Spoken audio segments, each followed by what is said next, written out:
This is the If More Let's Divide podcast.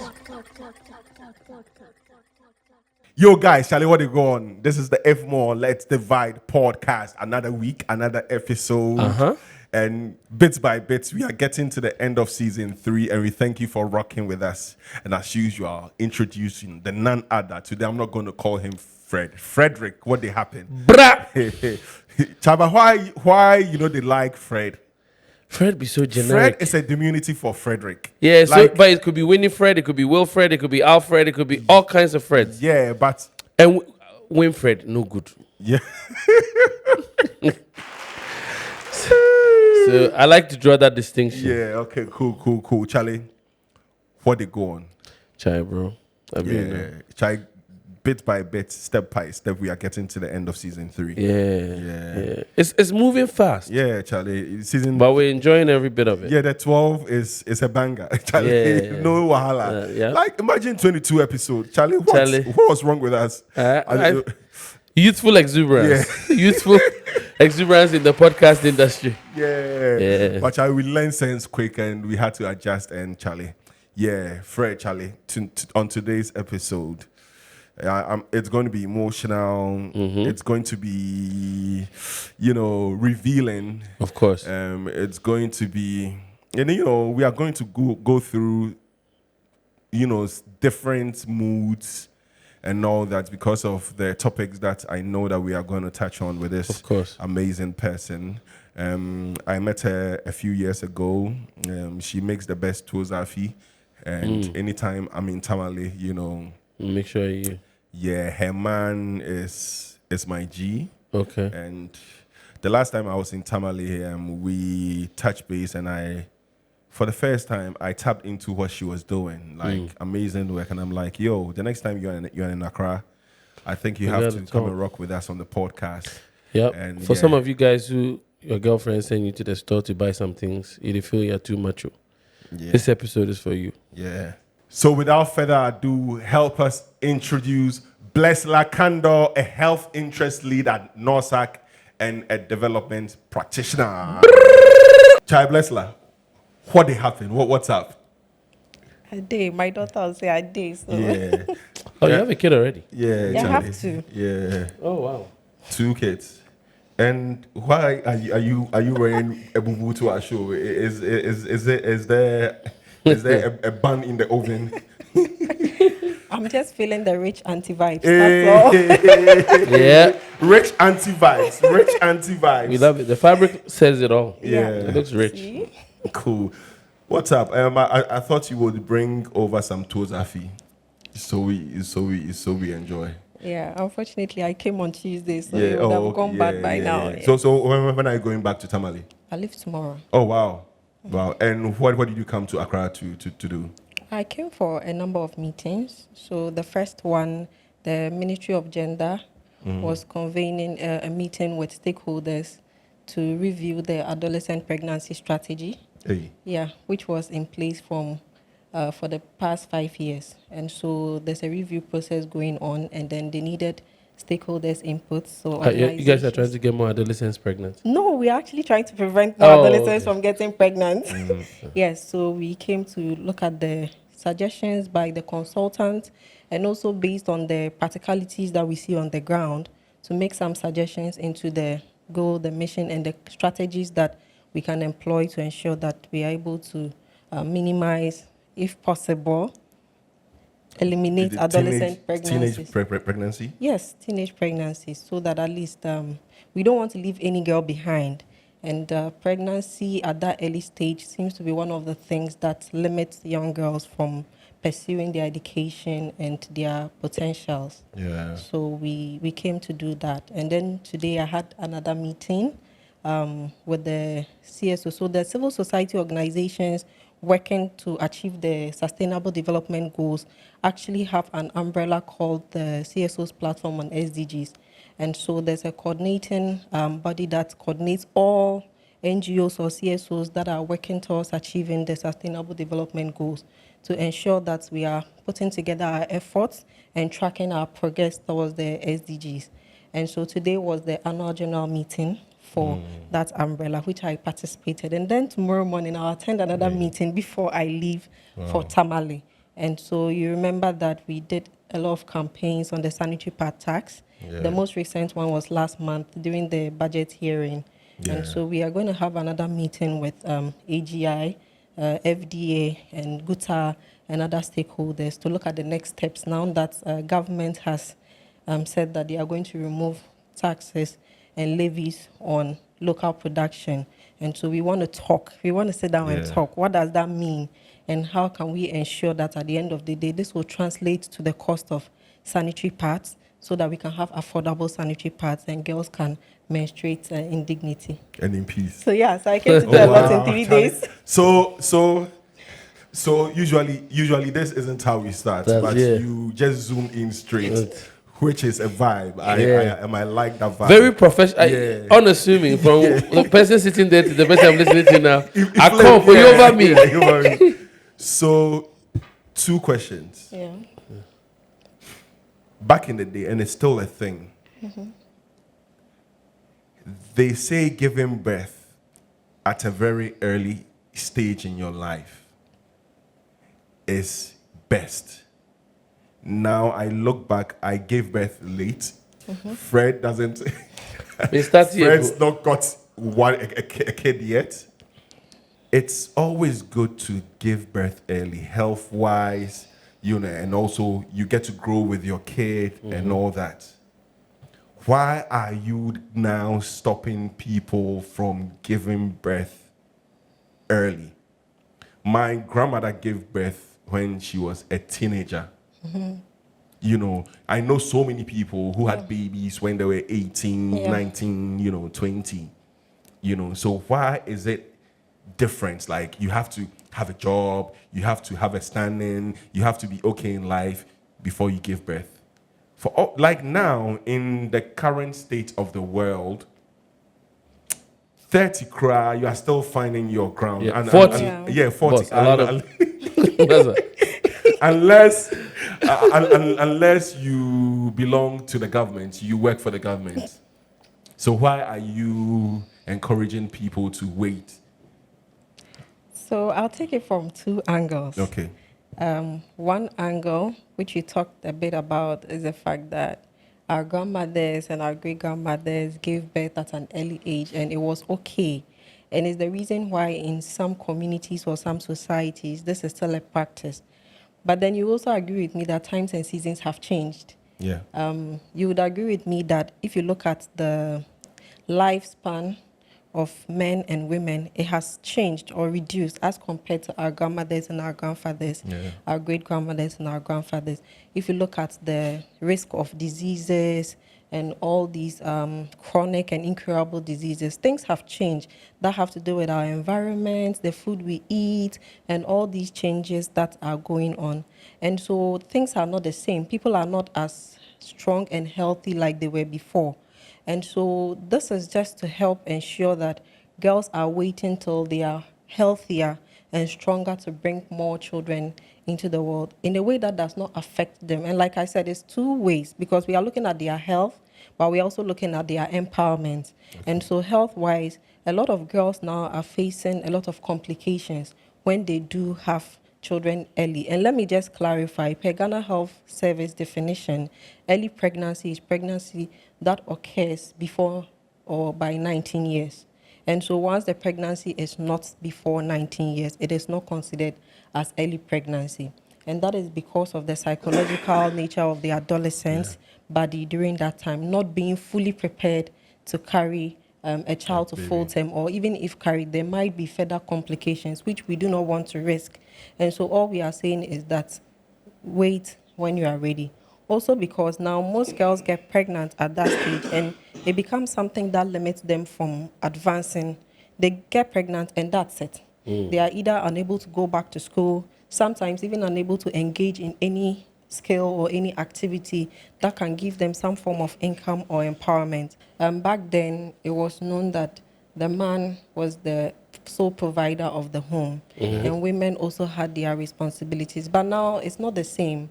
Because of the dynamics, most often than not, women also have to work or have something that can empower them economically to even be able to support the family or support their husbands to be able to keep the home going. Also, there are certain challenges that a lot of women and young women are facing because they are not empowered economically. And so it means that it puts them at a lower scale when it comes to power dynamics. And so they are unable to make decisions, they are unable to take certain steps or put in certain things that can help them improve upon their lives. And so all we are saying is that wait. When you are more healthy, when it's not going to affect your life, it's not going to affect your health or bring you any complications, you can take care of yourself and take care of another child. That is one way to look at it.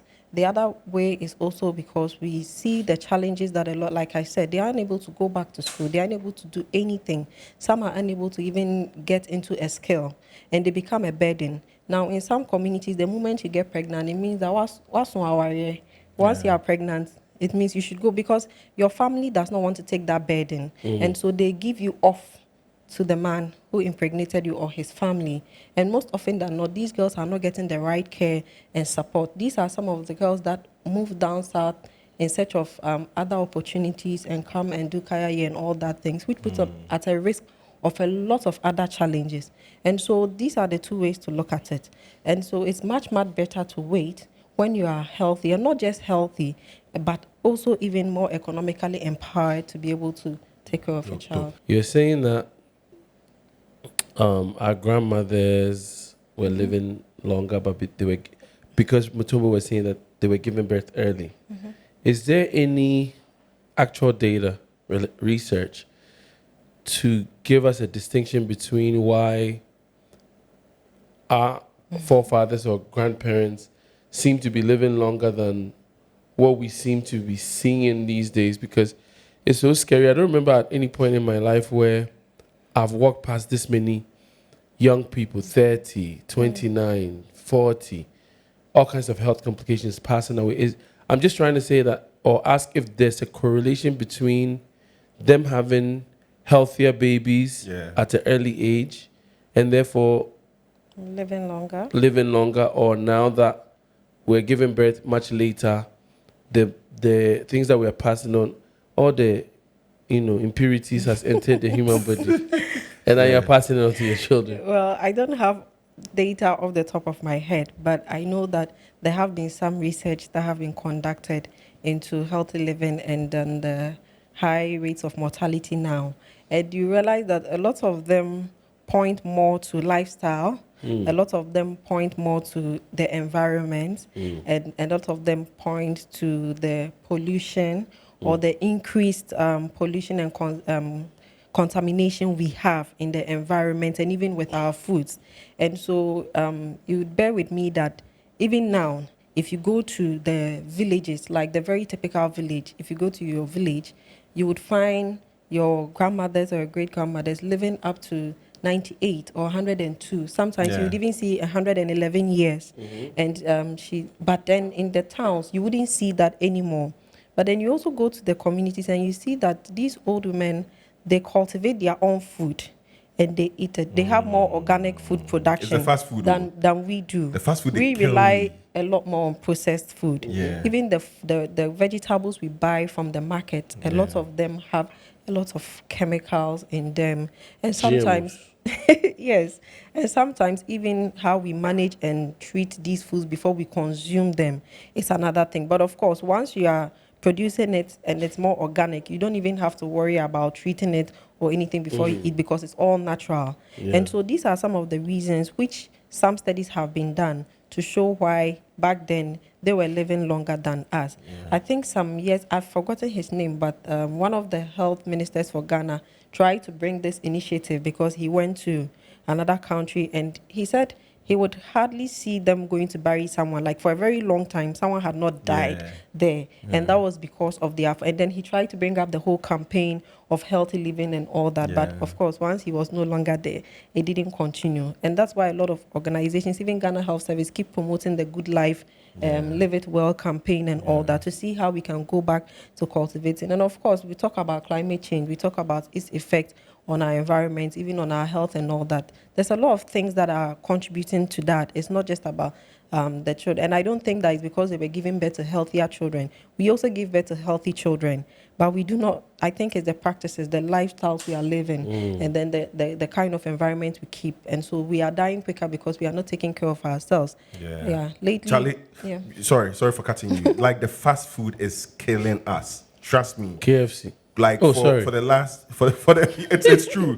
Like I would argue with a friend over Starbucks. Yeah. Hey, I'm gonna get a Starbucks to drink. Yeah. Yeah, it's healthier. It's organic. Yeah. And then but it is Starbucks. It is fast food. Yeah. Like they put all sort of things in there. Hey, KFC. Hey, I'm gonna Wingstop. Yeah. Like Burger King. Yeah. Deal. Yeah, Literally. it is crazy. Like You it's- deal with literally. Yeah. Wow, punchline. So usually this isn't how we go about our podcast, but you entered. You really entered, and I wanted to ask you, but you later, like how you are able to consume all of these abbreviations, SDGs. You were just But going. I conf pass. Yeah, you were just rattling, like you were just going through.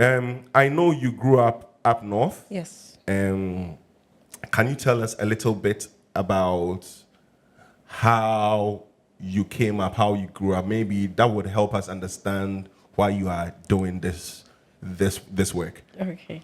So I was born in Cherponi, which is I've been to Chiriponi before. Hey, Charlie. Yo, I have crazy stories from Chiriponi. So Chiriponi shares a border with Togo, right? Yes. And I could literally walk into Togo, and the women there, strong, amazing, nice people. Like I went there, I think 6 years ago for this thing. Oh wow, you are from Chiriponi? Yes. Wow. So my dope. dad is from Cherponi. So I was born there. My mom was working there by then. She's a nurse. She's on retirement now. And so that's how my dad grabbed her, in fact, because she was supposed to go and work there. But then they moved to Tamale. I think I was about 1.5 or 2 years by then. So I grew up all my life in Tamale, except maybe senior high school that I went to Kumasi. And both of my parents have a health background. Oh, nice. So, yeah, so my dad was working at the Regional Health Directorate in the Disease Control and Surveillance Unit, and my mom was a nurse. And so my dad more was in the public health field, and that meant that he was doing a lot of work in communities, traveling. That was the time Guinea worm was Hey, oh. you shaku. Hey, Charlie, even too shark. Like The things in plenty. yeah. Yeah, okay, you sorry. So Might be the that's- beer, but yeah, that's go on. when Guinea worm was a whole thing. There were a lot of Yeah. all these things. So I think growing up in the northern part of Ghana, where some of these challenges that we are talking about are more prevalent, you get to experience them firsthand on a daily basis. You meet a lot of girls that you are able to look at yourself and say, if not because I had maybe 1 or 2 opportunities, this would have been me. And you feel it. You really feel it deep. And my parents, the kind of work that they were doing, they also had to work with people because they were in the public health field and always trying to solve people's problems, trying to solve health problems among societies or communities or population.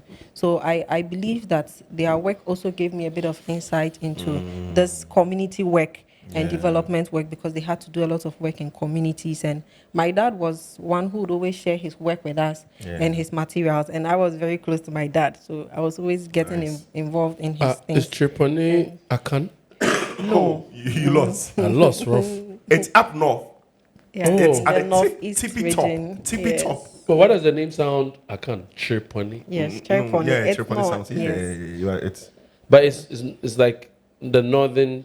yeah. Yes. So what tribe is northeast. that? So we have different tribes there, but I'm a Chokosi by tribe. Okay. Yes, I'm a Chokosi. So Nice. yeah. Oh yeah, I know Chokosi. Yeah. Okay, Yes. cool. Nice. So Yeah, because you very much represent that beautiful northern Your cheeks. Yeah. presence. my mother like- is from Upper East, so I'm a combination Yeah. of northern region. Do and you Upper get East.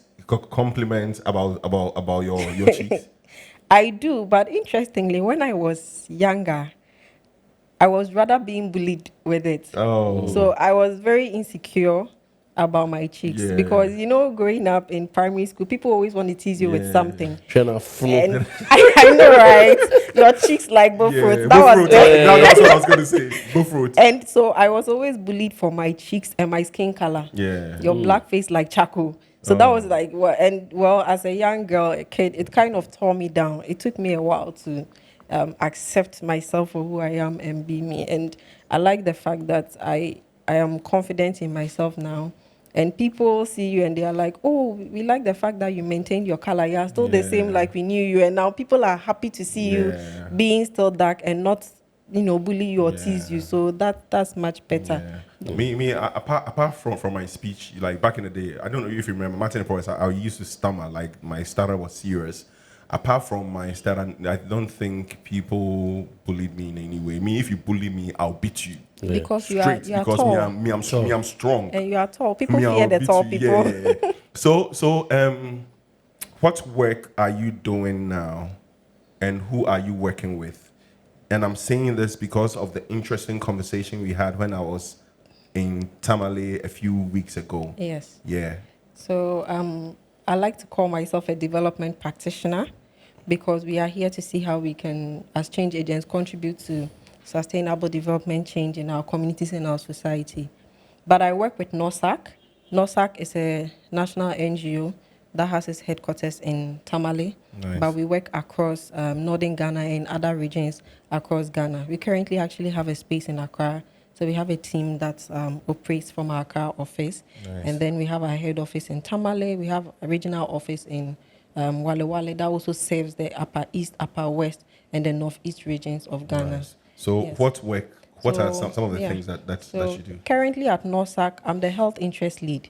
So what it means is that I kind of oversee all the health programs and projects in the organization. And I do this in collaboration with a team because we have program managers and officers within the unit. NORSAC has 5 areas that we work in. So we have education, we have health, we have social protection, we have peace and security, and we have economic opportunities. So I oversee the health interest area, and we have project managers. So we have different projects in the health area. Some are behavior change projects, some are sexual and reproductive health and rights projects, which we do a lot more of. And that's actually how NORSAC started over 20 years as an SRHR organization, doing a lot of advocacy on sexual and reproductive health, trying to reduce prevalence of HIV and AIDS back then, over 20 years ago, when HIV was a huge pandemic. And so it still is. Yeah, but it got better, and then it's getting back there again. And so that was how NORSAC started. But as the organization grew, they moved more into women and girls representation. NORSAC. What does NORSAC stand for? So NORSAC is not an acronym. Initially, when the organization started, it was, but now it's no longer an acronym. It has just been adopted as NORSAC. So we like to stick at that so that people get used to NORSAC. But we are a gender-focused organization, so we do a lot of work around women and girls, and also youth-focused organization as well. But when I joined NORSAC, I was handling a different role, which was the Youth Advocacy and Campaigns Coordinator. So basically, I was like the youth person in the organization, where any young person can talk to me, and I deliver programs on youth development and also lead advocacy and campaigns to address issues that affect young people. So what I'm doing now is not very different. It's just that now I'm focused more on health. You're the boss. Not really. Boss lady. Yeah, but that's actually my nickname at the office. I know you are going down communities, working with young people. You are on the ground. And that's one thing that I really like about these NGOs, some of these NGOs. They don't just sit in the office on their laptops and type and go home to sleep. I like it when they are on the ground, meeting people and hearing real, like their problems, dealing with real life situations, in real time. I know up north, I'm not being stereotypical because I love Tamale a whole lot.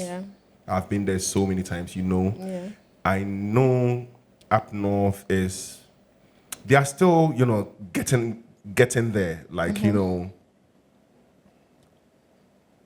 what are some of the real problems that you have seen or heard since you started working with NOSAC? So there are a lot of problems, and a lot of interventions are being held, but the problems keep increasing. And some of the practical challenges that a lot of young people face are issues of abuse, issues of harassment, issues of exploitation. These are some of the key issues. And also the social and cultural norms that we have that put them at risk of some of these harmful practices that are still being practiced in some communities. And these translate to all aspects of their life, their health, education, and all other aspects. And so young people still face these challenges. We work with them every day. Some we that are might look little to you, but are not so little, because they are really affecting the health and well-being of these young people and affecting their education. So, for instance, in some areas in northern Ghana, child marriage is still a practice. Something that a lot of advocacy and work has When you say been child, done. can you be age specific, please? Yes. So according to the laws of Ghana, any form of marriage between whether a boy or a girl, either both under 18 years or where one of the parties is under 18 years, is classified as child marriage. So whether both the boy and the girl are both under 18, or if an older man is marrying a younger girl under 18, or an older woman is marrying a boy who is under 18, it is child marriage. And this is something that still happens in communities because of the kind of social norms we have. I mentioned that we do a lot of work on sexual and reproductive health and rights. And one of the things is that sex education or issues of reproductive health are not discussed enough. And that is because of the kind of society that we come from. I mean, I'll use myself as an example. I don't remember my parents sitting with me to talk about issues of reproductive health or sex education or anything. And that is a reality of a lot of people. And that's because somehow in our society, we believe that if we teach them or we talk to them, then it means we are helping them to do more of it. But we are doing or we it are anyway. spoiling them. But we are doing it anyway. And so I remember we had a forum last 2 years on reproductive health. And one of the key speakers said, when COVID-19 hit, businesses collapsed, organizations had to close, offices had to close. But sexual activities did not stop. Young people were having sex. And after COVID, when the data came out, we realized that the teenage pregnancy had surged up. Spiked. Yes, so the thing is that young people are having sex. And because young people are having sex, we can't continue to sit down and assume that they are not having sex. We can't assume that abstinence is the only way out. We need to understand that we cannot make choices or decisions for people about their bodies, because we can only empower them with the right information so that they make the right choices. And it would even be surprising that when they have the right information, they'll make better choices. But because, we are always afraid, if we talk to them, then it means that we are giving them, and that is some of the challenge we face as organizations that do this work, because some people will tell you that if you are talking to them about safe sex, contraceptive use, then you are teaching them to go and have sex. You are spoiling them. But like you said, it's happening anyway, and we are seeing the consequences. Teenage pregnancies, unsafe abortions that are killing girls. Really? Yes, unsafe abortions that are killing girls, and all the other complications that come with it. Fistulas. What's that? What's fistula? Fistula is usually when the woman or the girl is going to give birth, because her body is not totally ready for childbirth. Sometimes you would find a tear from the vagina down through to the anal area. And so that is a fistula. So when that occurs, it means that this person would be leaking fecal matter. And because a lot of these communities, people who have this do not have the money to go for the repair surgery, they are really struggling. Some years ago, this Nigerian actress, Stephanie Okereke, she did a movie about it, Dry. And that was just like a practical story of how some girls who are victims of child marriage suffer these consequences. Sometimes it's also just about poverty because parents are unable to provide for their families. And then there's a man in the community who has some money or is influential, and the family feels that, oh, if we give our daughter out for marriage, then we will get something from him. And that is the reason why sometimes some parents also give out their girls for child marriage. So wait, since you started working with young girls, what's the youngest age? Like, have you seen like married off? Yeah, like being given off to a man. Giving off, the youngest age about 13. Jesus but Christ. Defiled, even lesser. Defiled, even lesser. That's rape, basically. Defilement. When the girl is under 18 years, it's termed as defilement. But when yes. But is that consensual in any way? No, under 16, sorry. Because you can only consent to sex at 16 per Ghana's law. And so once it's under 16 years, it's termed as defilement. It is only termed as rape when it's over 16 years. And so because a child under 16 cannot consent to sex, that is what the law says. And so whether 13 years given off to marry. It happens in some communities. That's what was going on in the Bible, but we're not in the Bible era or Quran era. But Yes. let me. This is a bit controversial. I'm just asking because of clarity. This idea about defilement. So, even if a child willingly engages in sexual activity, it's considered defilement, right? Yes. But why don't we just term it rape? Or because I think the gray area of the idea defilement may soften the social stigma of it, that you're sleeping with a young girl, the girl maybe is willing to sleep with you back, and defilement sounds like some political name to call it. I don't know. I don't know what you think about it because you're more of the pro. But I think the defilement is stronger than rape. Really? Yeah. Defilement. Yes. And rape. It sounds. Hey, rape. Rape is serious, bro. No, rape. We always say rape. So exactly. Yeah, but I think defilement is much. Yeah. Okay. Yeah. Okay. That's crazy. 13 years. Yes, and I said even lesser who have been defiled or abused, sexually abused, way lesser, by way older men. When I say way older, I mean sometimes over 50 years, even 72-year-old man defiling a 9-year-old girl is a case that we have witnessed. Wow. Yes, and these are some of the, and Nice. But wait, sorry. But at 70 plus, do you still root? Massa. Do you have a hard Some on? people, I know here Mensa and Poppy. Mensa's dad is still functioning very well. I think you should be able to answer that question because I'm not a man. Yeah, But for me personally, I was expecting the latest by 59, 60. That's why they use that plate like that. Use it before you lose it. Yeah. It's like Yeah, Charlie, but Fred, this is serious. Yeah. 70 to 9. to 9. That's craziness, man. That's crazy. That's sick. That's psychotic. Like it's bro, what are you seeing in a 9-year-old? Exactly. And some of the challenges are because even people in some communities would want to handle it at home and not let the law take its course. And so sometimes before we would even hear of such cases, the young girl may have suffered some form of damage to her system, her reproductive system, because sometimes they end up getting infections or even some damage because of the force and because of how young they are.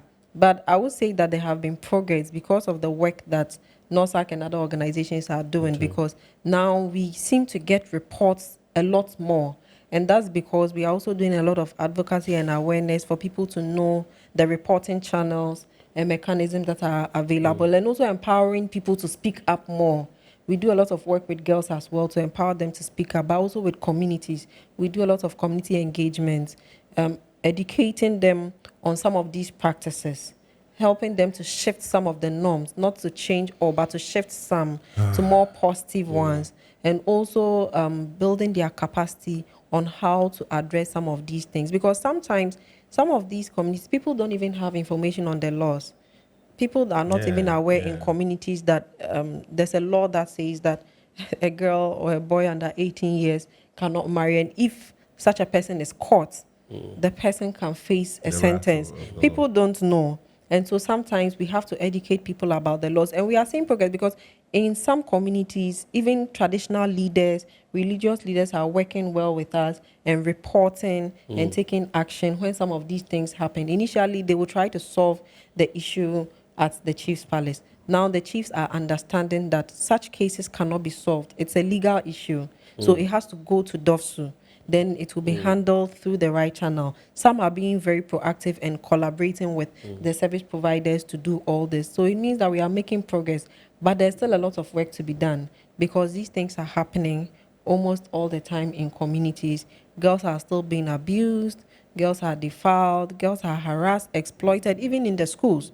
Girls are facing a lot of exploitation and harassment and all that. And it's just a lot. So wait, I just want to zoom into the 13-year-old who was, married. No, it was a 9-year-old who was defiled. Yeah. The 13-year-old who was, given to an older man to marry. So what?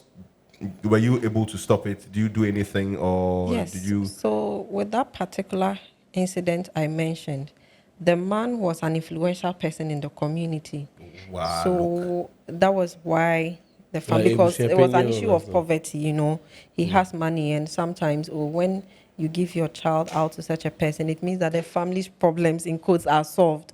And so because of the work that we do, we have agency leads that we work with, people that we work with in these communities and even at the government agencies. So sometimes when they pick up these things, they report to us. So when they reported, we also liaised with the SHRAJ and then the Department of Children, Gender, because we work with all these people. And then they also work with the police to pick this man up. And it wasn't funny because basically a lot of people in the community were protesting because he's an influential person. He's someone that's loved by the community. So people didn't see anything wrong with what he had done. And people saw it as an attack to him and to his personality. But of course, it was still wrong. So we didn't stop there. In fact, it wasn't even safe that day to be in the community as people go because of the nature. So the police at some point had to just handle everything. The man was arrested and all that. But then the girl, first of all, we had to take the girl out of that environment because her family were so certain that they wanted her to be married. Now, in such instances, we have to remove the girl from that environment first of all and make sure that she's safe because we can't leave her there. And that is where it's another bit of challenge because we don't have a lot of shelters in Ghana to be able to provide support for such girls. And that is why the Domestic Violence Act has a fund that is supposed, but this fund is not being operationalized, as we know, and we've been advocating for that. And so sometimes organizations like NOSAC would have to come in and provide resources or a safe space for this girl whilst we try to engage the family to see if there can be a resolution. So if there's a resolution, then the girl can go back home. But what it means is that the family would have understood the negative impact of what they were trying to do and then take the girl back into the family and create a safe environment, of course, with our support, the community development and all that, so that the girl can continue to be safe in that environment. Wow. No. So this is not even a case of playing devil's advocate, but it's just a genuine curiosity about the challenges that we face from a perspective of culture and tradition.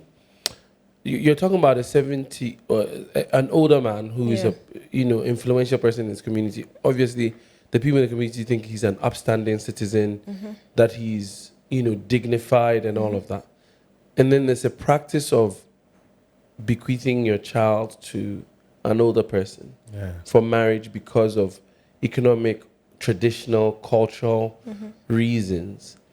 Have you guys had a chance to look at it more thoroughly from the perspective of arresting such a man? To me, obviously, it's not right to marry an underage child, but I'm also trying to understand the consequence of maybe a westernized approach to our cultural problems. If I grew up in a neighborhood that says, I grew up, I'm a prominent man, I'm dignified, I'm respectable, I'm responsible, and we marry young because it's our cultural practice.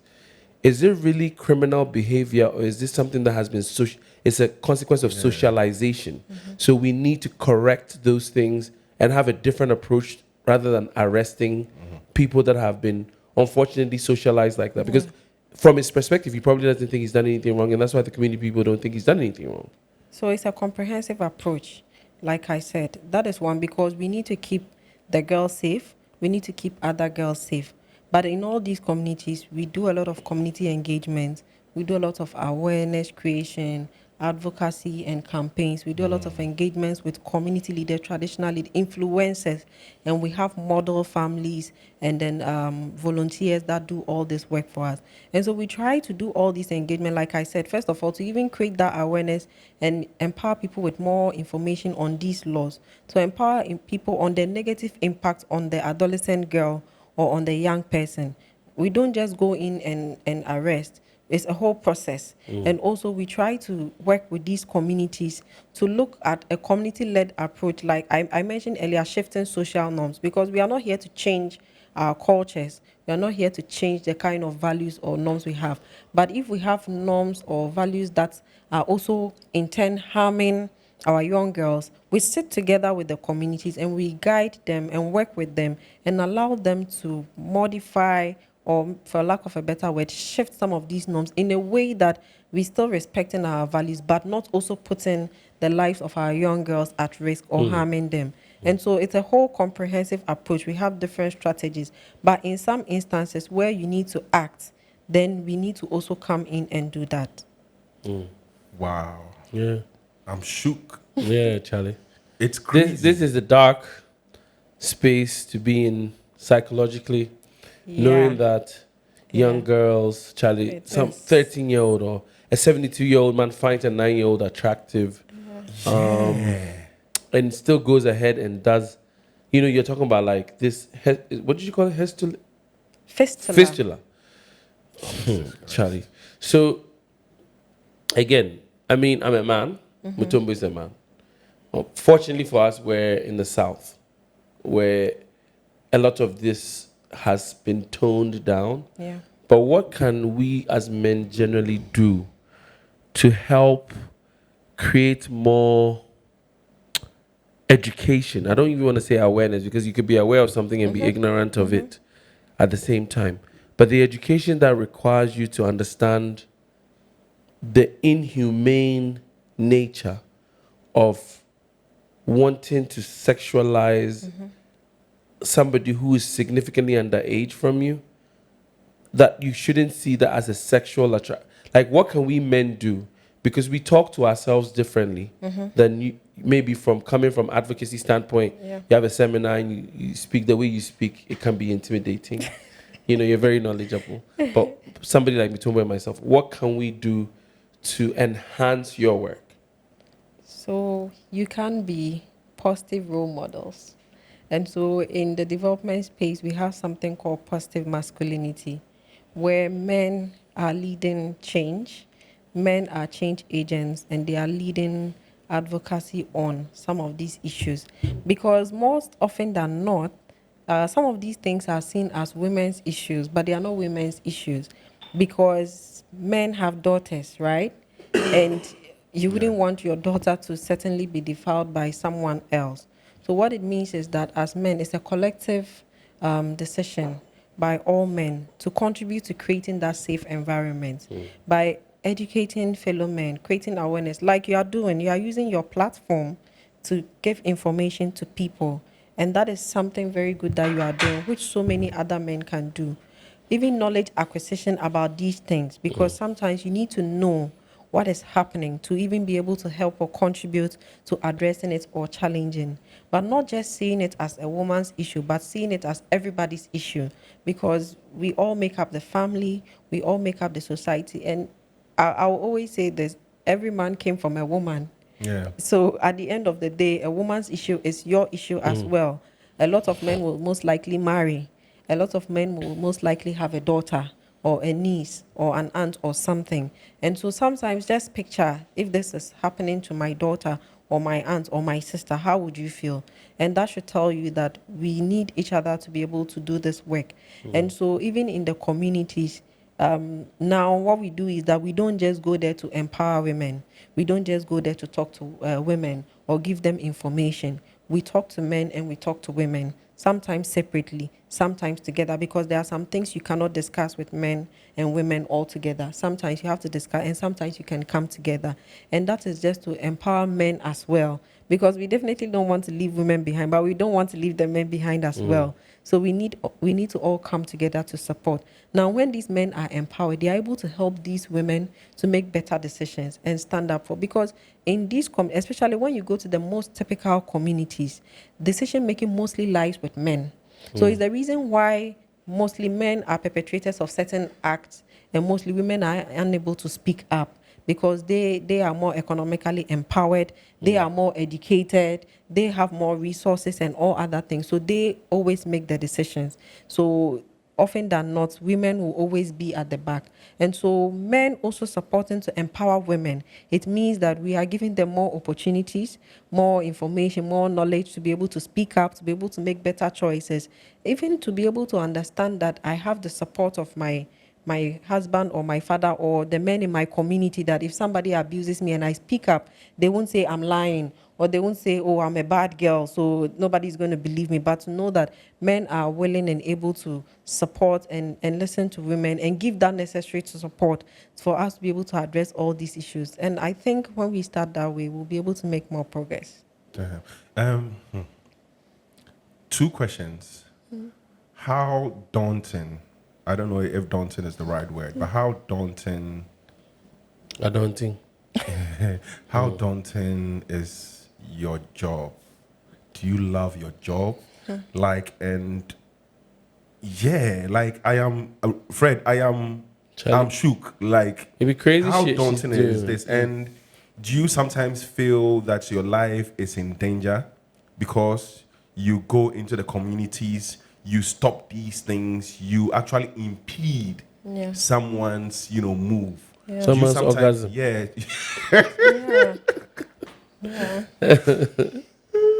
Do you sometimes feel that your life is in danger, and do you love your job? Like, I love my job. I absolutely love my job, because personally for me, I like to see smiles on girls' faces, to be able to help them, empower them, and just see them light up because of that little thing that you've done or that little change that you've been able to contribute to. And that's the reason why I do what I do, and I do my work with a lot of passion. But sometimes it can be overwhelming. yeah. It can be really and it can be very emotional, because you can even be there, and in reporting an incident to you, the kind of images that you receive on your WhatsApp, you will just break down, because sometimes they will send you a picture of how the girl looks like and give you information, and you just can't believe that someone would do this to a small girl like that. So sometimes it can break you, because I'm a woman and I have daughters as well. And so sometimes it really gets to the innermost part of you, but you have to pick yourself up and move, because you still want to get justice for this girl. You want to get help for her. You want to make sure that whoever did that to her doesn't do that to any other girl. And whatever support you can give to this girl to ensure that she's okay, and then she can continue to live a healthy and normal life. So sometimes it can be really something,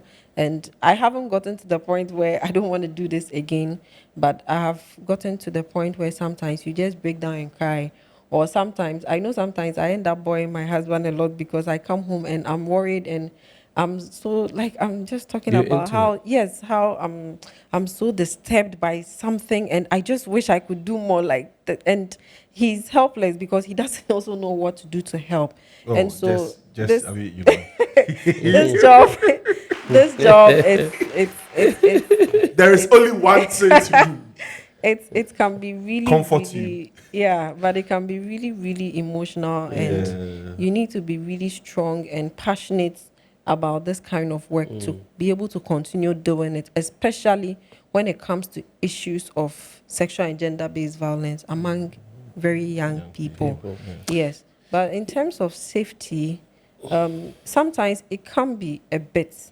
Sometimes I personally haven't really experienced some Any threatening attack, moments, but I have some colleagues that, not physical attacks, but certain incidents have happened where we are able to trace them back to some of the cases that we are in, and maybe we need to put in some measures to ensure. And sometimes they may not really be trying to harm you. Well, I can't tell what is in their mind, but they want to prevent you from following the issue the right way, because they want to protect the person that has committed culprit. that heinous act. And so in attempt to that, they want to get to you.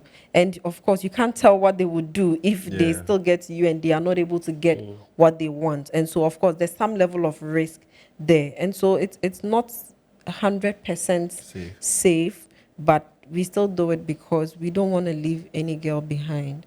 But as our organization, we put in a lot of safety measures to ensure that our staff get the needed support, and even our stakeholders and other partners in the communities who help us by reporting some of these cases. We put in a lot of measures to ensure that there's confidentiality and they are protected. And where we need to come in and provide some extra support, we do that just to ensure that we keep them safe.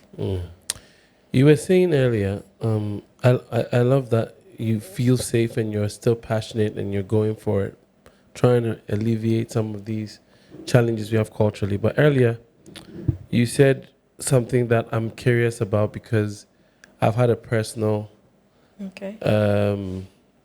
I guess, philosophy about this. So I kind of want to get your take on it. You said, I don't know if you remember, but you said that you can, some topics you can't discuss the same way with men as you would discuss with women. And my curiosity or question is rather more in the opposite direction of, is it because we are isolating some of these conversations and making them gender-based that men are being socialized to believe that sex is something that they have to take or use to validate their masculinity? Or I don't know. I mean, I don't know where you grew. I know where you grew up now. You've told me, but the environment sometimes we grew up in makes you feel macho. That you've, like, you know, sex is conquest. Yeah. I've overcome. I've won. I've done this, and it's almost like a victory lap, right? So if your men are generally maybe naturally wired to feel that ego and self-validation, and if we're socializing them to believe that sex is conquest, and for women, sex becomes something that I have lost of myself, I've given myself away. Are these conversations helping our social? Because, see, I'm sitting here with Mutombo and you, trying to understand why a 72-year-old man will skip all of the options available to him and go to a 9-year-old. They pay for a prostitute. I support the business of prostitution. I haven't been there before, but I understand it. I respect it. I'm like, that is somebody who's willing to give you something that you need. So Willing. maybe. I mean, prostitutes have all, that's a different topic. I mean, they have all kinds of reasons why they do that, and some people may not be willing, but they are forced to go into the profession. So, but I guess what I'm really asking is, are we ready to have a different conversation where we don't separate men's thoughts about sex from women's thoughts about sex? Can we get in a room and say, you know, forget that this is your sister or your auntie, or that relationship almost gives an excuse to say, well, this is not my relative, so screw her.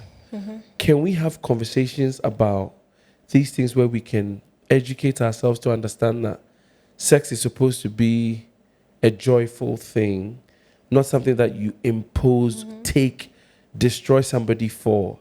Like, it feels... I don't know. I mean, I don't know if you get the gist of my sentiment. I don't even know if I'm asking you a question, but I'm really troubled by how we, you know, have this conversation about We can, but it's a process. And we are not there yet, but we can. And that's why I mentioned that there are times that we bring men and women together to talk about these issues, but there are times that we have to talk to them separately because change is a process, and behavior change is one of the longest things. It doesn't take a short time to just change a behavior, especially when people have been doing things over the years.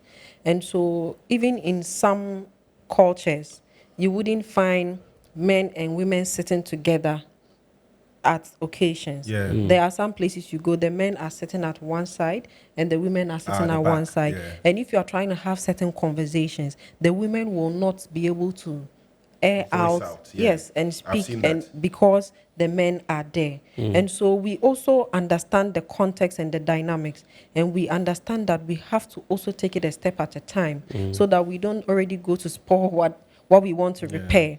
And so there are times that you have to have conversations separately, and there are times that you go through other processes to bring them together. After having those separate conversations, then you can have a joint conversation, and then you would now see the women being able to talk because you have engaged the men separately. You have engaged, they all understand what we are discussing and what we are coming to talk about. Then we can come together to talk. But the whole thing about sex, I think, is more of a whole societal thing, because even take out the fact that sex should be discussed as something that should be enjoyed. Even to just discuss sex is a problem in our community. To just talk about it, parents would want to pretend their 25-year-olds are Are virgins virgins. because they wish for them to not be having sex. They wouldn't talk about. But now young people will even get information, more information than their parents even know. Yes. Because there are a lot of sources available.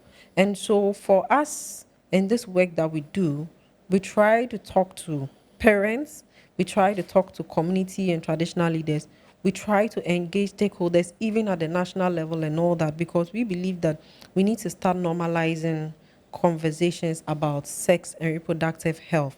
And that is why for some years, organizations have come together to develop the reproductive health education guidelines. Then was the comprehensive sexuality education, CSE, that brought a whole lot of controversy because people said it was a Western culture, but that was just a misunderstanding because there were some information that were not pertaining to the guidelines that had been spread out on the internet, and people assumed that was, and also because of the fear that people think if you're talking about comprehensive sexuality education, then you are propagating LGBT.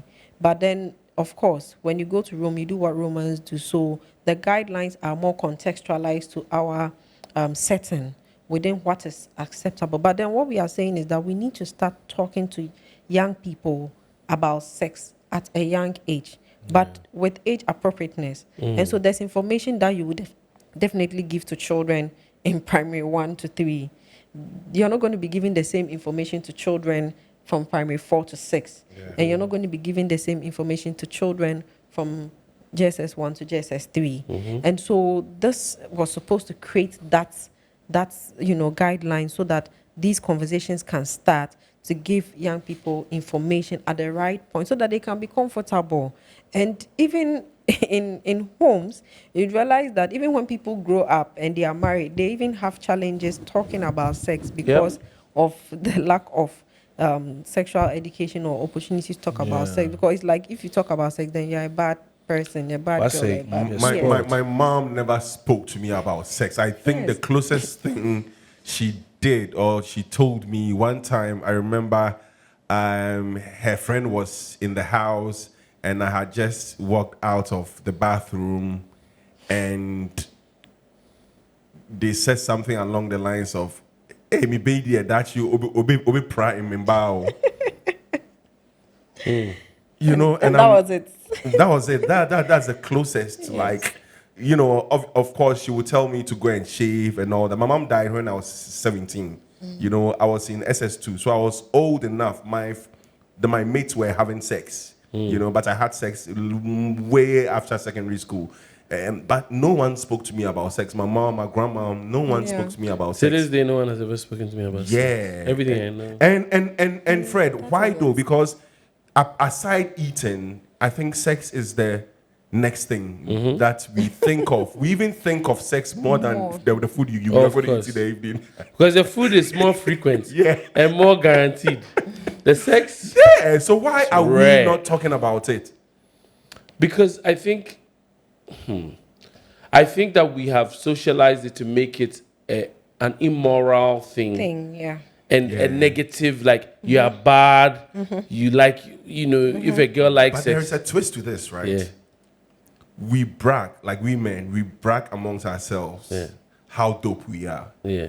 In bed, hey, Charlie, this girl, Charlie, I Sure. eat them. Meanwhile, Hey, Charlie, too. I eat them, make it take your head. Meanwhile, to enter no pew, shooter. You know, so why don't we hold ourselves accountable? Like, did you use protection? Like, how, we should have real conversations more than that macho, One of the conversations I've been trying to have consistently is even this idea that how socially, if you sleep with if you have sex, you and a woman have sex, it generally or automatically becomes, oh, you eat ham, and therefore her value has kind of come down. But the critical thing for me, I think men, we need to be talking about is that why is it that we are having sex with women and our impact on them is devaluation? Yeah. So it means that we are the negative force. Yeah. Because we are the ones that are bringing negativity. And I think once we start seeing that perspective, we will maybe change a little bit, because sex is an enjoyable human thing where it shouldn't make one person lesser than the other. Yeah. And it's that perspective that we need to understand, because we boys still do it. That girl, Charlie. Oh, Charlie. More niggas run through. Yeah, them. more eat. They got, eat them. This and all of these things are uncomfortable conversations, because if you start to bring it up as a man, you'll be telling that guy be soft, he be dolly, you go chop the girl, no, now you won't make advocates. So there's so many layers to the challenges that we're facing, but I think that sex has been made a thing where women are losing for having it and guys are gaining for having it. We need to change that dynamic so that we can stop some of these. Dope. But the 1 minute thing, though, Charlie. Yeah. You enter no pew. But apparently, sex isn't supposed to last for. Bro, it's not. You see, if women, can I say this on? Yeah. If women knew how enjoyable is how sex, as you enter woman, how it be. I think it's the same for the woman No. too. It's the same They thing. can't know. Come on, trust me. It's the same No. thing. Listen. They have their own Blessilla will validate this. They have their own feeling, because feeling. Yeah. And I some think guys, they enter them. You kind of want. it depends on how you love the man It'll be you are love, sleeping bro. with. But for or guys, how it's not like that, Bro, right? for guy, Well, yeah, for guys, yeah. when you enter that wet Space. existence. It's like space. Ooh, yeah. You know what I mean? The galaxy. The guy, you feel some things where I don't know if you can ever. So maybe that also adds to the desperation of, I want to experience this, but that should come with some level of discipline. Exactly. And knowing. So it's basically how men are introduced to sex, like you said. Because if someone shares with you that, of course, you're going to want to experience that feeling, right? Yeah. And however you're going to get it, you're going to get it.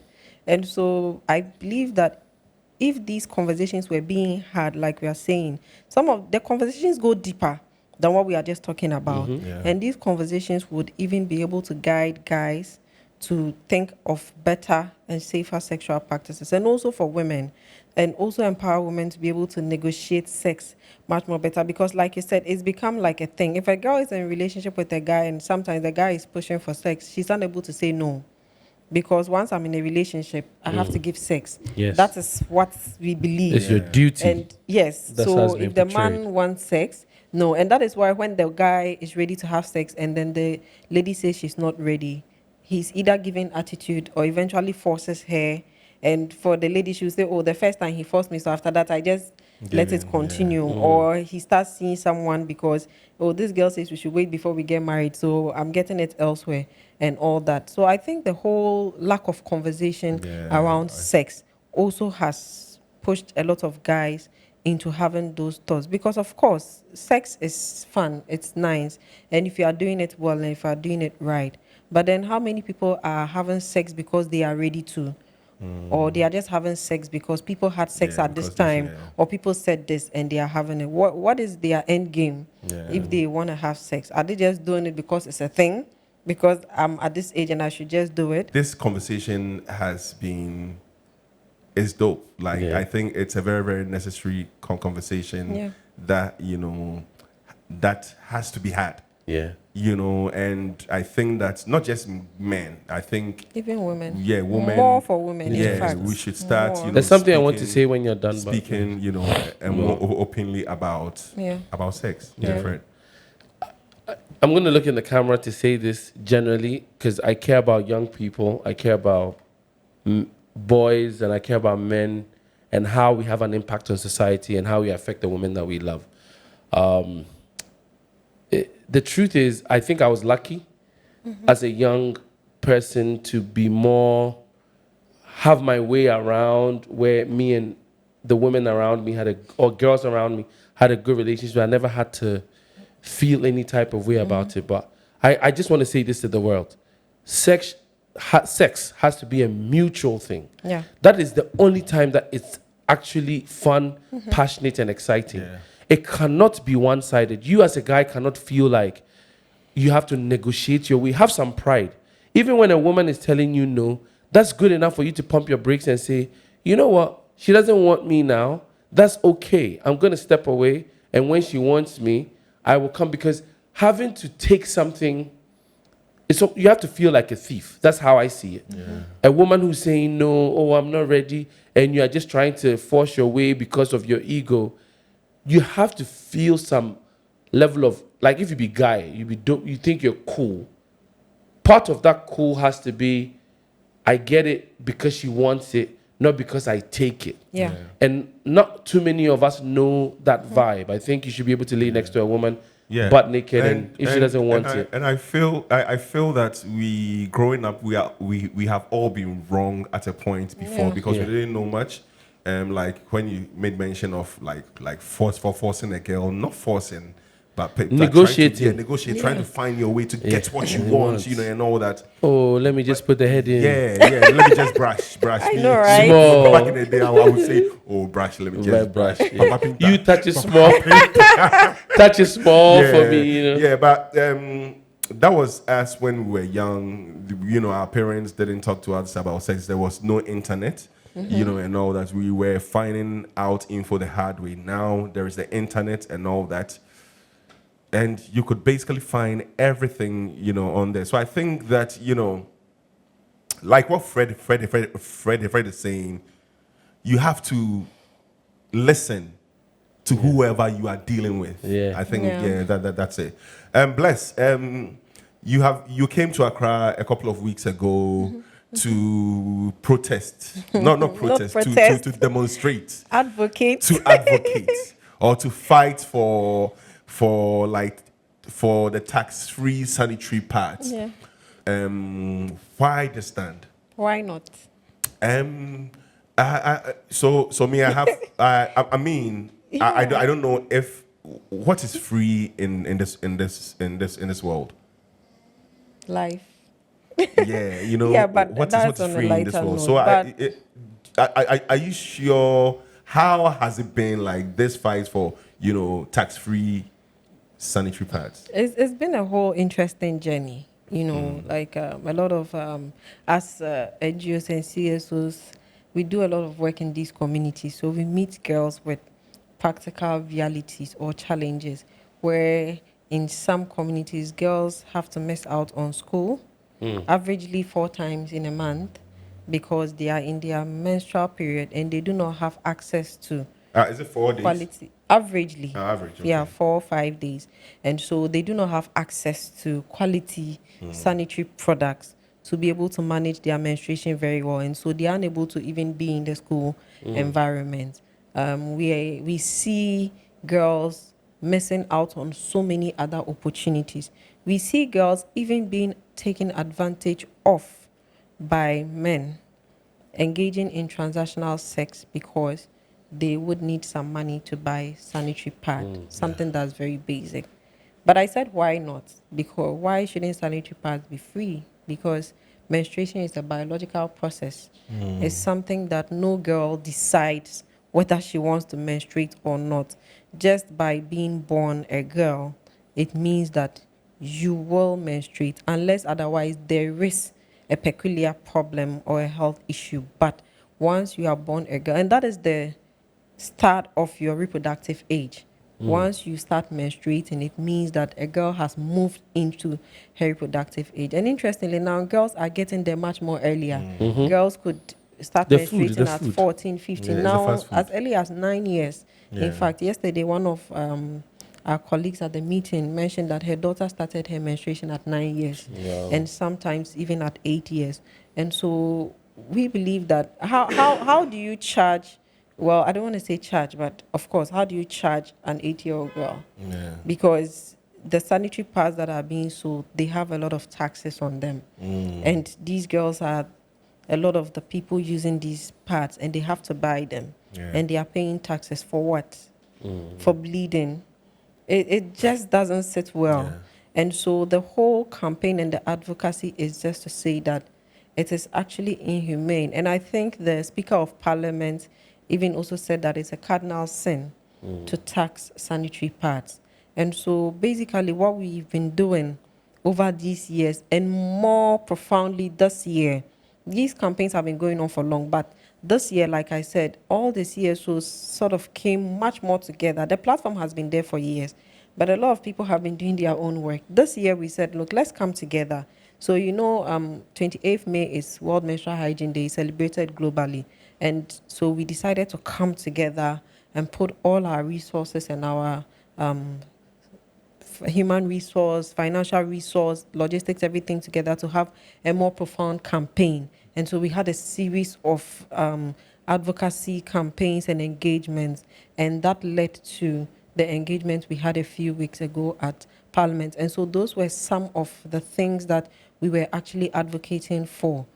Rolling up to our advocacy, developing a position paper, supporting young girls to develop a petition to Parliament and all that. And so these were one of the asks that government should read, because we had some engagements with the Association of Ghana Industries, that is AGI, and then GUTA, and then FD and all that. And we have two companies that are producing in Ghana. We have Faytex, and then Softcare. Yeah. And they had indicated that Softcare indicated that they are producing to about, I think, 20% of their capacity, and Faytex to about 5%. In the past, there were other companies, but some have moved out of Ghana, even moved their equipment and machinery because of the high taxes, cost of even importing. Because So it's cheaper to produce in other countries? Yes, because the raw material, some of them are imported and they attract import duties.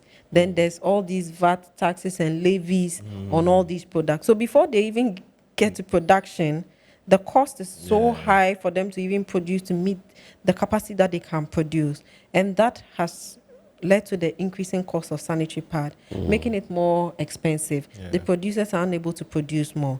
So basically, we were just saying that we actually were advocating for government to remove taxes on all sanitary products, including disposable sanitary pads, both imported or not. But then again, we went a step further to say that we can enhance our in-country production if government goes a step further to remove all these taxes, so that the in-country companies can produce at a lower cost, and we have cheaper alternatives, so that sanitary pads can be affordable and easily accessible everywhere.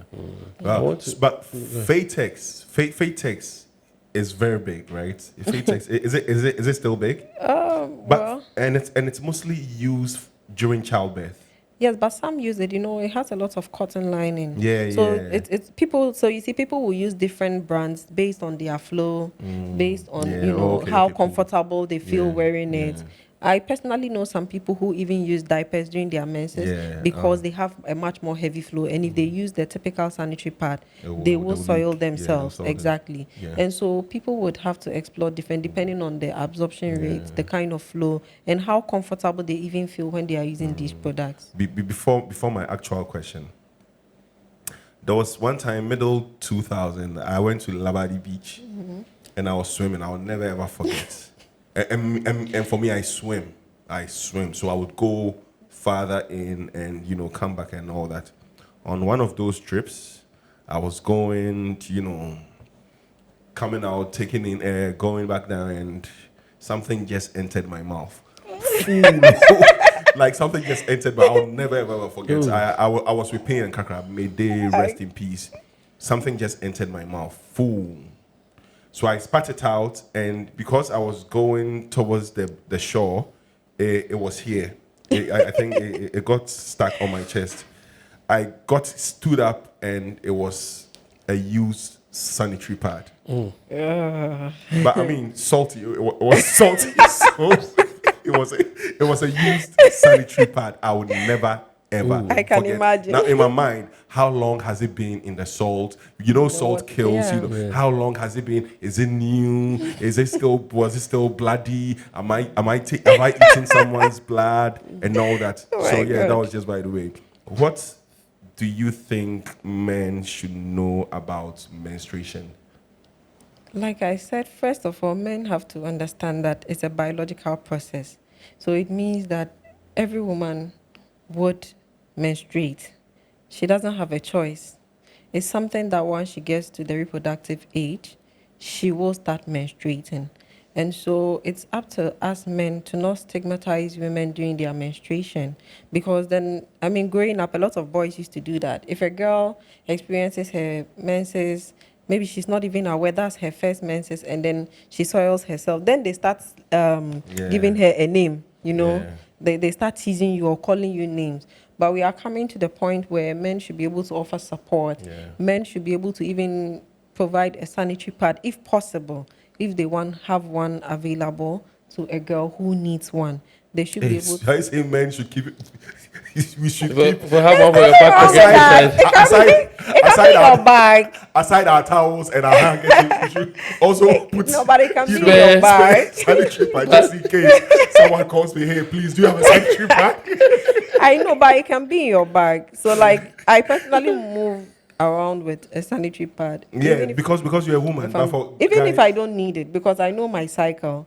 So I could just be done with my menses and I'm going to work, but I have sanitary pad in my bag, in my car. Just in case if I'm someone traveling. Stops you. Yes, because sometimes people ask, do you have, because not it happens. Water, not anything. I've never been asked, hey, do you have a sanitary pad by any chance? It happens. Oh, wow. It happens because even for someone who is already menstruating, sometimes you can have changes in your cycle. Mm-hmm. And so your menses can come when you are not even expecting it, and you might not be very prepared for it. So how much more a girl who might experience it for the first time, and most often than not, most young girls at that age either have not been spoken to on what to expect, what to do. We are doing better. There's much more education and sensitization, so girls are knowing better and having more information on what to do. But there are still a lot of girls who do not have access. Access and even information. They don't have access to quality information, to the products, and then even services. Because, for instance, in a school environment, we should have sanitation facilities that can provide those services for girls. But you go to some schools and the washrooms are nothing to write home about. There's no running water. There's lack of soap. Sometimes the washrooms are even shared between boys and girls. And so girls do not have that privacy to change, if they have to even change their pad or put on a pad and all that. So that's one of the things we are advocating for, that government should ensure that gender-friendly wash facilities, that's water sanitation and hygiene facilities, are being constructed in schools. And one of the ways to do this is for it to be enforced at the assembly, because if they are going to construct any school, definitely it will pass through them. So they should ensure that this should be in the plan, and so that it will be executed, and then we can get there one step at a time. So Fred, you have to keep sanitary pads in your glove box. In your car. You have to buy the always sanitary pad with wings. I actually have a friend who's doing similar work, and I've committed to donating a certain amount of money to them every month, and they come for it. So that's great. because they're trying to take care of young girls who don't have. But I want to ask a question that's more, I guess, fiscal or economic in nature, because the idea of no taxes or free sanitary pads goes to, at some point, affordability for a nation. Yeah. We're a developing country. We have a government that wants to spend more money on cathedrals. So maybe that's not even the question I should be asking. Exactly. But I will just ask for the sake of a sane pushback. Yeah. That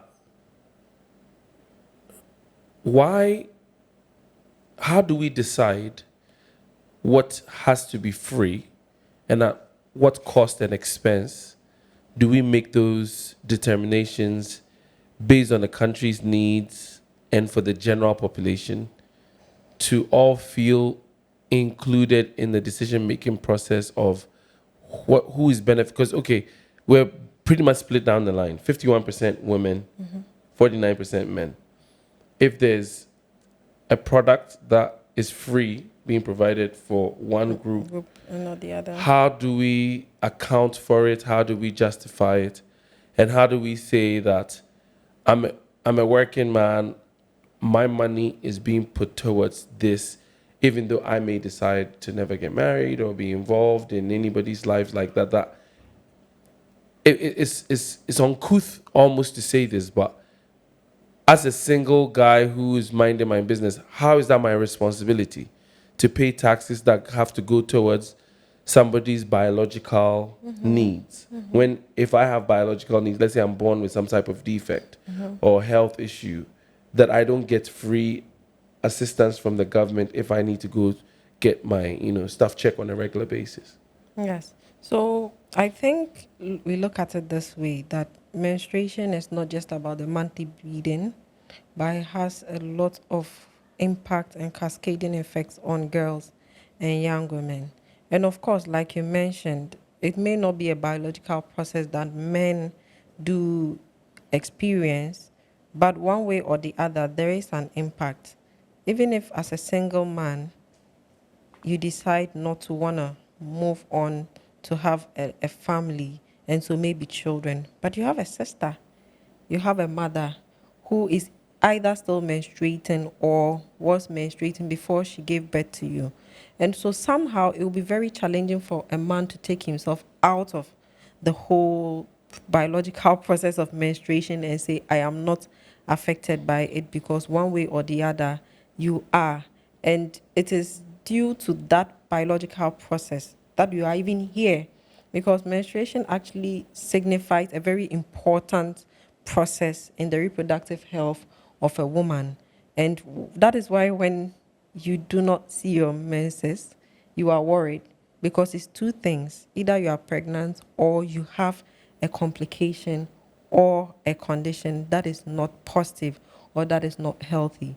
And it is because when you get to that reproductive stage and the female body starts to produce eggs, that will be fertilized by the sperm, which will form the embryo, which will later form me, us. And so once fertilization doesn't occur, the uterus sheds its lining and it brings out all the contents as blood. Biology. And that is how we are all here today. And so we cannot in any way say that we are not affected, because that is how come we are here today. And so it is something that men cannot take themselves out of it. But then again, there are so many other things that we have taken collective decisions or we are contributing to, like free SHS, which we are all contributing to one way or the other. And this is because we believe in access to education. We believe in the various opportunities and the impact that this is going to create for young people. And we are all amazed at the good results that these young people are bringing and the opportunities. Sometimes I hear people say, oh, imagine this person did not go to school because of lack of, and because of free SHS, him or her was able to go. Now you just oppose that to menstruation. And why won't we put in such policies and make such commitments to ensure? Because now, like I said earlier, girls miss out of school because of menstruation.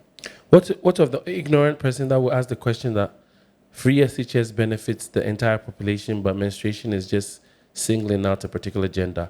And yes, I did come from my mother as a result of, but I'm not experiencing menstruation on a daily basis as a benefit. Once they give birth to me, I'm here. Yeah. It's a consequence of biology, but I don't benefit from it. Actually, for more ignorant men, menstruation is a prevention of enjoyment of sex.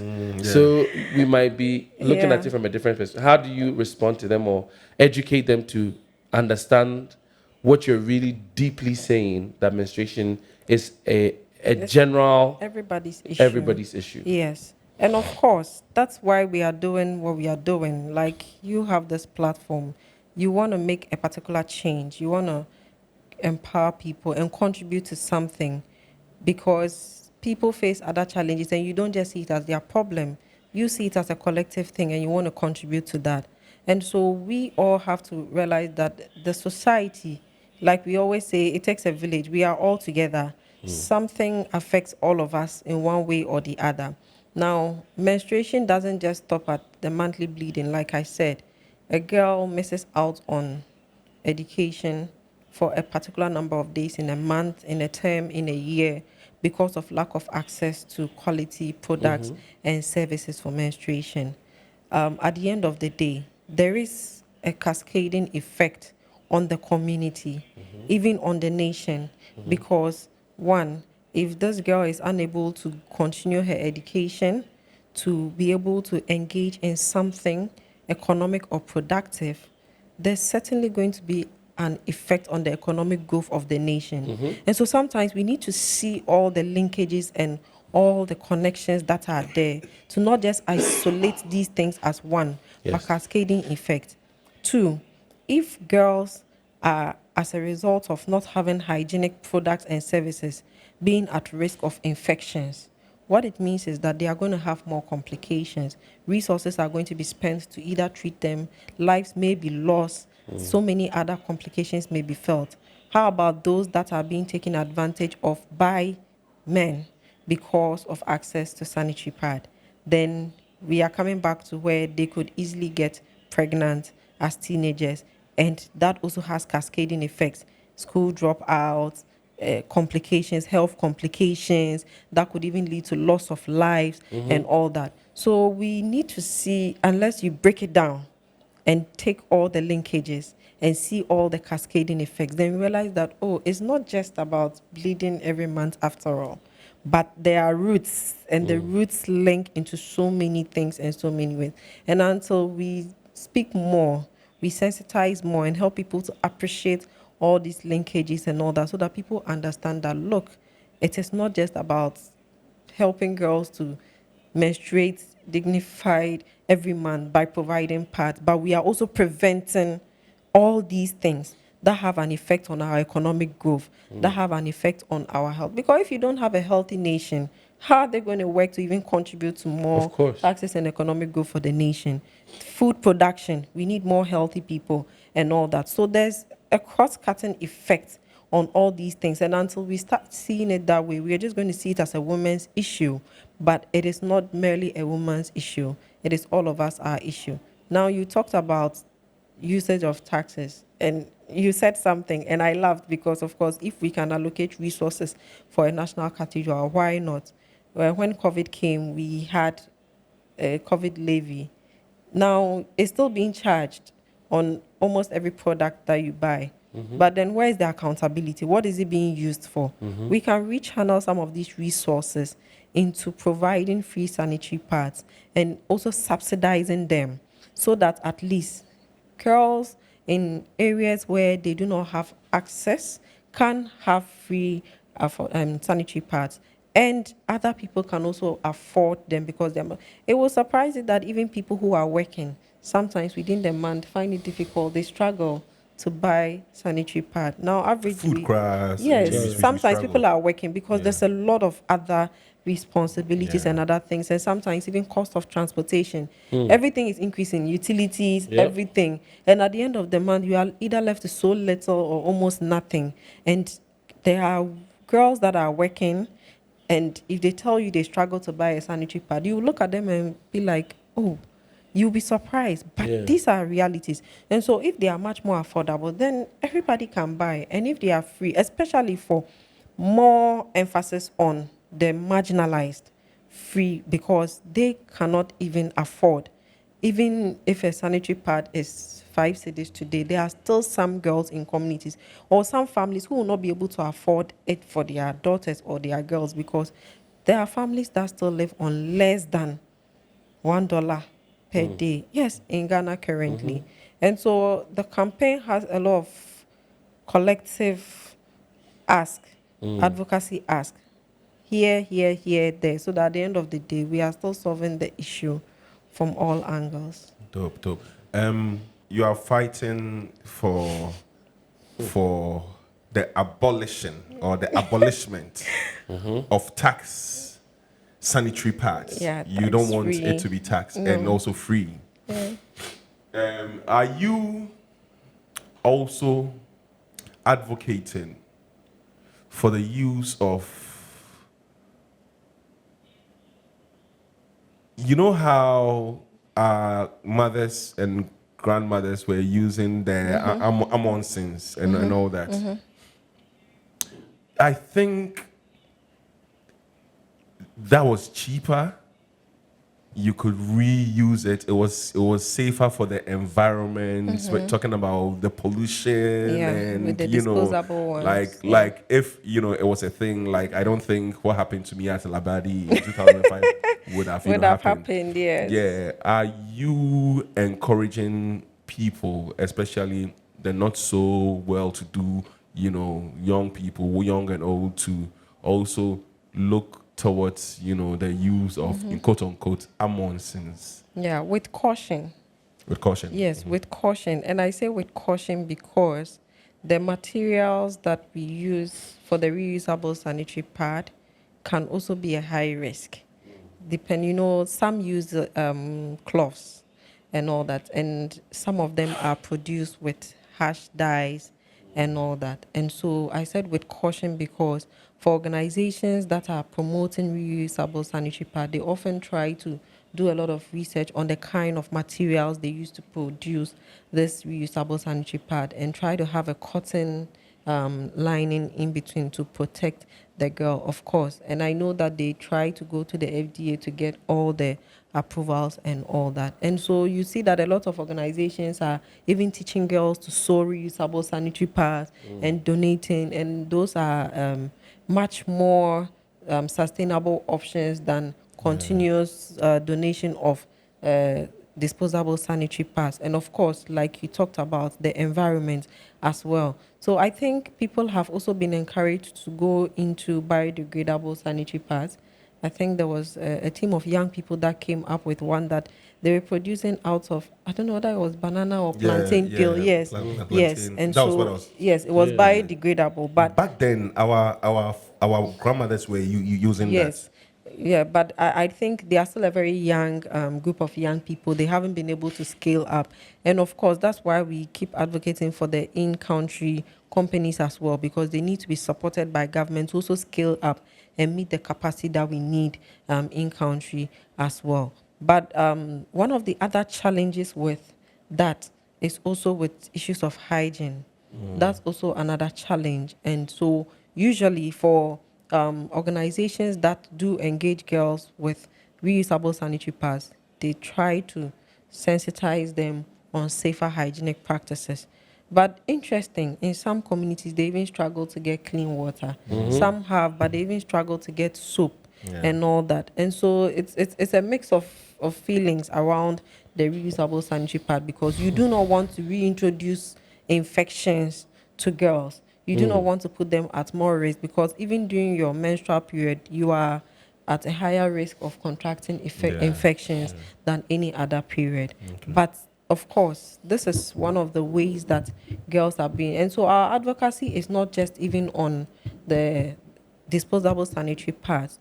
We always talk about sanitary products, including sanitary pads, reusable pads, talk about menstrual cups, which are also one of the sanitary products around. They are not very, very common, but it's something that some people are also using and then supporting girls in communities. I haven't used one, but some say it's quite comfortable. And with that, you just have to keep it clean, wash it, and then reuse it as well. And well, tampons, but tampons are not also commonly used among most people, especially when you're talking about the marginalized. Then these are not, some don't even know what a tampon is. So reusable cups are also gaining grounds because organizations are also introducing these at the communities, the cups, menstrual cups, reusable pads. But of course, people should have the option to choose which product works best for them, because some people have reactions to even other products, and sometimes it's an issue of how comfortable you are in to be able to continue with your daily activity without any interruption and all that. And so we need to look at how we can make all the products at least affordable and easily accessible so that people can have options to choose from. Dope. We've been talking about very serious stuff, Yeah. and on the podcast, we usually have fun chatting about things. Today, dear, we haven't had. And it can't be fun. I mean, we had our laughs here and there, but you're doing very serious work. Thank So you. kudos to you. Thank you. And more power to you. Please keep going. Thank I think you. it's necessary for our society. But I don't think you should drink a beer before. I like the beer, man. I like the mood I'm in. I'm about to ask Level. I'm about to ask you a very nice question for you to alley-oop on. But Ghana is a traditionally complex place. We have things that get spoken about on the surface, but behind closed doors, people have different opinions about. It's hard to change habits. Even you as a woman doing this kind of work will get stigmatized. Oh, yeah. You would get called names, all kinds of things, because inherently we would maybe believe that there's something that has happened to you, wrong with you, you're a victim of abuse, blah, blah, blah. People make all kinds of assumptions because of what you do. My simple question to you is it worth it? Absolutely. Is it worth it to do all of this work in an environment that seems very entrenched in its ways? And for you, if it's worth it, obviously you've answered that. What is the end goal? What kind of future do you see for the work that you've done? What kind of impact, legacy do you want to see it blossom to be? Yeah. So it's absolutely worth it. Like I said earlier, being able to see girls thrive in communities, being able to see a girl that we have rescued from child marriage finally go on to finish senior high school and go to UDS or KNUST or Legon and complete university, it brings some form of unexplained joy to us to know that, look, we've been able to help her attain a future that could have been cut short because of something like that. And so this is not something that we take lightly. Yes, we do live in a very traditionally entrenched society, but I believe we are making progress because the communities that we have worked in for so many years, we are seeing changes. Like I said, religious and traditional leaders are making commitments. They are supporting our cause. They are encouraging the work that we do. There's a lot of more awareness on these issues. Young people are being more empowered day by day to speak up on these issues, to even realize that it's wrong to be able to ask for help when they need help. And what it means is that step by step, we are getting closer to a safer environment for young people, a world where every adolescent and young person has the opportunity to live a life of dignity and grow up to become a very fulfilled adult. And that is something that we hope to see. Nice. So, so this is the last question. So, is there hope for this fight for a tax-free and also free sanitary pads? What is the government saying? There's a lot of hope, and I think when the finance minister presented the budget, we saw some of our advocacy acts being granted. That is the removal of import duties and other taxes and levies on local production. And for us, that is a big step because it means that the in-country companies can produce at a lower cost. They can increase their production capacity. We can have more affordable sanitary pads. We are going to be having another meeting with these producers, the FDA, GUTA, and other stakeholders to see what does this mean, because government says they are taking off these taxes, but we do not want to wait until after a year the cost of sanitary pad is still the same on our shelves. And so we want to have a roadmap. So we were going to have a meeting with them to be able to come up with some agreeable actions to see how we can have this reflect and be in full swing. But of course, we're not going to stop the other advocacy and the work that we are doing. All this work we are doing in communities, empowering girls, and also trying to see if we can still have taxes removed from the disposable sanitary pads and the imported ones as well, so that every girl can be able to have a dignified menstruation. Dope. Every girl can be able to have Dignified. a dignified Menstruation. menstruation. It's a human right. Yeah, It Charlie. is. Charlie, Blessilla, we thank you for coming through the podcast. Thank you for Yep. having me. It's an absolute honor to be Yeah, here. Charlie, hey, Charlie, this conversation has been intense from Yeah. from From head jump. to toe. Yeah, Charlie, it's been very, very intense. But you know, it was packed with gems and very, very important conversation. Like topics. We actually delved into so many topics, important stuff that needs to be discussed, especially by men and women. So, Charlie, we thank you for coming to share, you know, your work, your story, your expertise. and your experiences here with us. And Fred. Yeah, it's lovely. I mean, we wanted to get a bit more personal and get into, but I think you'll be back because I think the work you're doing is ongoing. So we'll get to. Yeah. I wanted to ask you how Blessilla how am I saying? Am I saying it properly? Blessilla, yes. Blessilla, where it came from, because I've never seen it, never heard it. It's a beautiful name. Thank you. Where did it come from? Oh, it's a Christian name. Catholic, yeah. Okay, cool, dope. Blessings, right? Charlie, it was dope, man. It was dope. It was heavy. dope. We're walking away trying to have some serious conversations, Yeah. you know, with the people Charlie. that. Fred, Yeah. the If More Let's Divide podcast. Yes, sir. We are through. Dope. Dope. Is there a way people can support your